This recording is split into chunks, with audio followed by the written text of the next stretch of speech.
Hi, I'm Tsuyoshi Kanda, producer on Resident Evil Village. And I'm Pete Fabiano, also producer on Resident Evil Village.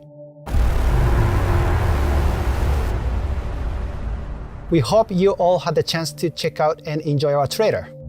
Some of you are probably wondering why we didn't just call the game Resident Evil 8. Well, it's still the 8th in the series, and we're treating it as such. You can even see the Roman numeral 8 in the game logo, so it's Resident Evil 8, just not in name. Yeah, I like the play on the design and the simplicity in the name. But we'll touch more on that a little later. For now, why don't we just jump in and let viewers know a little bit more about the game itself. First off, Resident Evil Village will be available on PlayStation 5, Xbox Series X, and Steam. Right, and in line with previous Resident Evil titles, we're using RE Engine.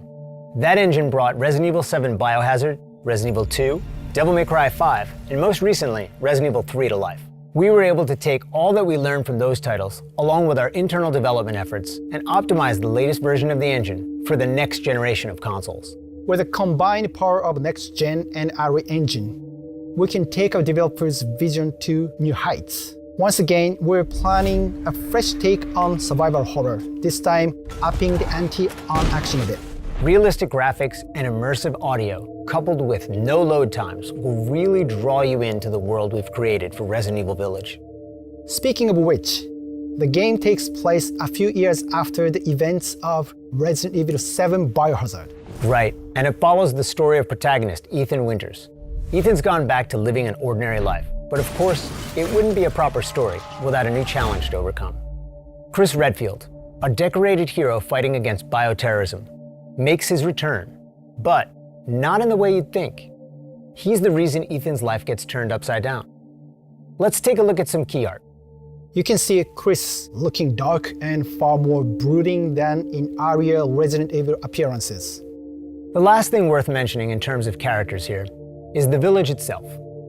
It plays such a crucial role as the backdrop and setting of the game that we consider it very much its own character as well. Right, shifting gears, let's talk a bit about the game's design. You'll notice the familiar first-person perspective from Resident Evil 7 Biohazard. It really helps bring players into the world and makes them feel like they're Ethan, with the same sense of heightened tension and fear. Here's a quick look at the game running in Engine. The team is working really hard to create a great experience. You can really see the details, even close up. Let's take a look at the inventory. For players familiar with Resident Evil 7 Biohazard, or the recent versions of Resident Evil 2 and 3, you'll be right at home.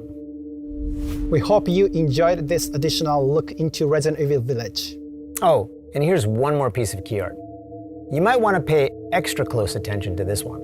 There's a lot that's being shown in it. So much so that we debated whether or not to actually put it in the announced trailer. Take a look and let your imagination run wild. We are aiming to have more to show you towards the end of summer. So, until next time.